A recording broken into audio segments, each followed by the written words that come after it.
Gold trusted gold buyers. మీరు తాకట్టు పెట్టిన బంగారాన్ని విడిపించి ఈ రోజు ఉన్న మార్కెట్ ధరకు కొనబడను. అలాగే దీపావళి వచ్చిందంటే ఖచ్చితంగా ఢిల్లీలో క్రాకర్స్ కాల్చకూడదు అండ్ దాంతోపాటు కూడా సో ఎప్పుడూ లేనిది ఈ టైంలోనే ప్రత్యేకంగా మన హిందూ పండుగలకు మాత్రమే గుర్తొస్తూ ఉంటుంది. మరి దాని గురించి ఏమంటారు? మరి ఈసారి ఏమన్నా మార్పు ఏమన్నా రావచ్చు? లేదు నాన్న, నేను చెప్పానుగా, పొజిషన్లో నువ్వు కూర్చునేంతవరకు ఆ పొజిషన్ వాళ్ళు ఇలాగే ఉంటారు. ఓకే, ఇప్పుడు ఢిల్లీలో కాలుష్యం ఒక్కరోజు దీపావళితో సెటిల్ అయిపోద్ది, అంతే కదా. జనవరి 1కి టపాసులు కాలిస్తే ఆక్సిజన్ పుడుతుంది, తెలుసా? నీకు తెలీదా? తెలుదా నీకు? తెలీదు. జనవరి 1కి కాల్చేటువంటివి, పుట్టినరోజుకి కాల్చేటువంటివి, పార్టీలు ఫంక్షన్లో కాల్చేటు ఆ టపాసుల్లోంచి ఆక్సిజన్ పుడుతుంది. దీపావళికి కాల్చే టపాసుల్లోంచి మాత్రమే పొల్యూషన్ వస్తుంది. అది ఆ పొల్యూటెడ్ మైండ్స్ యొక్క మెంటాలిటీ. ప్రజెంట్ ఇప్పుడున్న జనరేషన్ ఒకసారి చూస్తూ ఉంటే ఈ భక్తి అనేది తగ్గుతుందని మీరు అనుకుంటున్నారా, లేకపోతే పెరుగుతుంది అనుకుంటారా? భక్తి చాలా పెద్ద పదము. ఒక సంతోషకరమైన విషయం ఏంటంటే యంగ్స్టర్స్లో ఇది పెరుగుతుంది. యంగ్స్టర్స్లో ఇది పెరుగుతుంది, ఇది ఆనందకరం. ఎప్పుడైతే యువతలో భక్తి పెరిగిందో సహజంగా సమాజంలో క్రైమ్ రేట్ అది తగ్గుతుంది, ప్రశాంతత పెరుగుతుంది. అది లేనప్పుడు ఏమవుతుందంటే, నిన్న ఏదో వార్త చదివాను ఫేస్బుక్లో ఎక్కడో, ఒక ఇద్దరు పిల్లల తల్లి రీల్స్ చూస్తూ వాడు ఎవరికో అట్రాక్ట్ అయ్యి విజయనగరం నుంచి నసరావుపేట ఎక్కడికి వచ్చేసి ఆ పిల్లల పాపం పోలీస్ స్టేషన్లో ఉంటే పోలీసులు చూస్తున్నారు. పెద్ద మనుషులు వచ్చి చెప్పినా ఆవిడ వినలేదు. అలా ఒక తల్లి దిగజారిపోవడం మనం ఊహించగలం. తల్లికి పిల్లల కంటే ఎవరు ఉండరు కదా. వాడెవడో రీల్లో పరిచయం అయిపోయి, మనం ఇంతకుముందు కూడా చాలా విన్నాం. విశాఖపట్నంలో పాపం భర్త చెప్పాడంట, వాడు ఆల్రెడీ ఆవిడ తప్పుటడుగు వేస్తే కూడా ఫోన్లే జరిగితే జరిగింది, ఇద్దరు పిల్లలు జరిగింది, దాన్ని వదిలే మనం జీవితం ప్రశాంతంగా గడుపుదామంటే ఆ ప్రియుడితో ఈవిడ కలిసి ఆయన్ని చంపేసింది పాపం. ఆ మధ్య హిమాచల్ ప్రదేశ్లో హనీమూన్కి వెళ్తే ఇంకొక ఆవిడేమో డ్రమ్ములు. ఇలాంటివన్నీ ఎందుకు జరుగుతున్నాయి అంటే పెంపక లోపం. ఇప్పుడు చదువు అనే పేరుతో అందరినీ గాలికి వదిలేస్తున్నారు. ఈ చదువు రావట్లేదు, ఇవి అక్కర్లేనివన్నీ వస్తున్నాయి. ఇప్పుడు నాలెడ్జ్ ఉంటే ఏమవుతుంది? ఇది నేను కాదు, అది జ్ఞానం. ఇది నేనే, ఇది అజ్ఞానం. ఈ అజ్ఞానం దండిగా ఉన్నప్పుడు ఏమవుతుంది?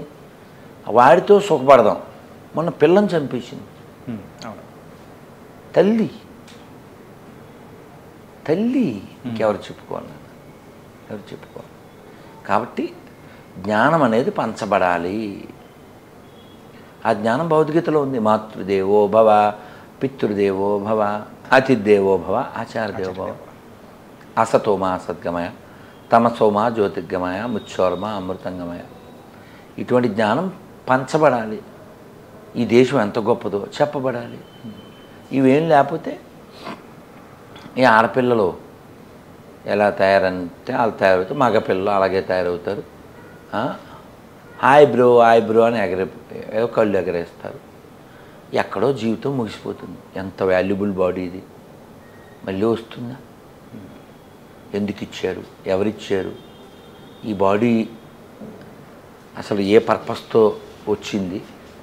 ఏ స్పృహ లేకుండా, సోయి అంటారు కదా, ఆ సోయి లేకుండా సోది చెప్పుకుంటూ రాత్రి 1 గంటకి 2కి 3కి కొండ బిర్యానీ తింటూ ఎక్కడో అలా నాశనం అయిపోతున్నారు.